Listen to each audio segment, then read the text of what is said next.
মই মোৰ পাৰ্সোনেল বস্তু ইউটিউবত শ্বেয়াৰ নকৰোঁ। আপোনালোকে চাগে মোক ইমান দিনৰ পৰা ফলো কৰি থকা সকলে গমেই পায়। ইমান বছৰে ভিডিঅ' বনালোঁ, কিন্তু আজিলৈকে মোৰ জোতাযোৰৰ শপত খাই কৈছোঁ 40টাৰো ইণ্টাৰভিউ ওপৰত পাছ কৰিছোঁ। আসাম ৰাইফলছৰ পৰা, আসাম পুলিচৰ পৰা, ইণ্ডিয়ান আৰ্মিৰ পৰা, 3rd গ্ৰেড 4th গ্ৰেড CRPFলৈকে। মানে আজিৰ এই ভিডিঅ'টো বনোৱাৰ মেইন কাৰণটো হ'ল, মানে মোক বহুতে কুৱেশ্যন কৰে যে চাকৰি কিয় পোৱা নাই। মানে মানুহ দুটা কেটাগৰীত থাকে। এটা থাকে কষ্ট কৰা আৰু এটা থাকে কষ্ট নকৰা। আকৌ কষ্ট কৰাৰো দুটা ভাগ থাকে। এটা কষ্ট কৰি সফল হয়, এটা কষ্ট কৰিও সফল নহয়। মানে কেতিয়াবা কপালত লিখাও থাকিব লাগিব, মানে লাকে টানিব লাগিব। কিন্তু মোৰ বিশ্বাস যে মোৰ কষ্টই এদিন সফলতা আনিব। সেইকাৰণে মই কষ্ট কৰি থাকোঁ, চেষ্টা কৰি থাকোঁ। চেষ্টাৰ সাধ্য একো নাই বুলি এটা কথাই আছে। সেইকাৰণে মই ভাবোঁ যে এদিন নহয় এদিন কিবা এটা হ'ব। আৰু মই দৌৰি আছোঁ, মোৰতো লছ হোৱা নাই। চাকৰি পালে যে দৌৰিব লাগিব তেনেকুৱা কথা নাই। জীৱনটোত জীয়াই থাকিবৰ বাবে এজন সুস্থ মানুহ হোৱাটো ইম্পৰ্টেণ্ট। এই ভিডিঅ'টো বনোৱাৰ মেইন কাৰণটো হ'ল কি, মানে ইমানকেইটা ইণ্টাৰভিউ পাছ কৰিলোঁ। SSC GDত 4টা ইণ্টাৰভিউ পাছ কৰিলোঁ, মানে 3বাৰ দৌৰা পাছ কৰিছোঁ। কিন্তু মেডিকেলত নাম অহা নাই, বা কেতিয়াবা মেৰিট লিষ্টত নাম অহা নাই, বা কেতিয়াবা মেডিকেল ফেইল কৰিছোঁ।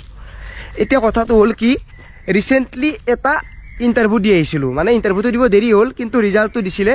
মই চেক কৰিও ভাবিছিলোঁ কি এইটো আৰু একেবাৰে মোৰ মানে কি কয়, কেতিয়াবা মানে মনটো মৰি যায়। কাৰণ ইমান ইণ্টাৰভিউ পাছ কৰি চাকৰি পোৱাৰ পিছতো যেতিয়া কোৰ্টত যুঁজি থাকিব লগা হৈছে, গতিকে সেইকাৰণে কেতিয়াবা মনটোই হাৰ মানি দিয়ে।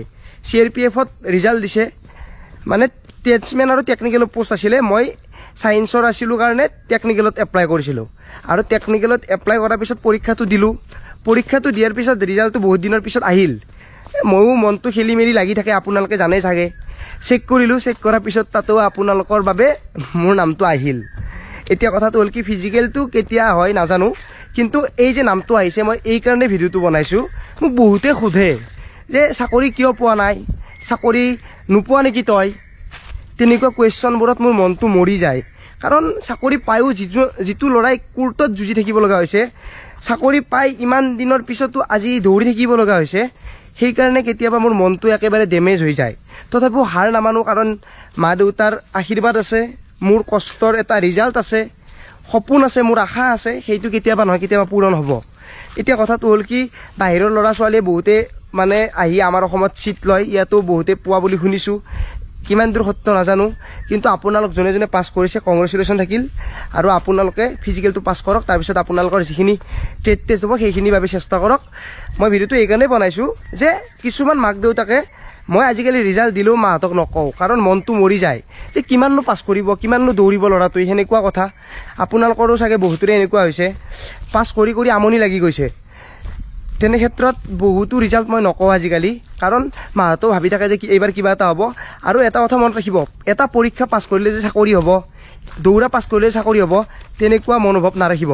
আৰু এই ভিডিঅ'টো মা দেউতাক শ্বেয়াৰ কৰিব, জানো আপোনাৰ মা দেউতাই কেতিয়াও নাভাবে যে এইবাৰ দৌৰা পাছ কৰিছে চাকৰি হ'ব। কাৰণ তেনেকুৱা মনোভাৱবোৰে মানুহক কষ্ট দিয়ে। এটাহে পাছ কৰিছে আৰু বহুত দিন বাকী আছে, আৰু বহুত ষ্টেপ বাকী আছে, তেনেকৈ ভাবিব। সেইকাৰণে মই কৈছোঁ আপোনালোকক, ভিডিঅ'টো সকলোকে শ্বেয়াৰ কৰি দিব নাপাহৰিব। আজিলৈ মানে পুনৰ লগ পোৱাৰ আশাৰে মই জিতুমণি, জয় আই অসম।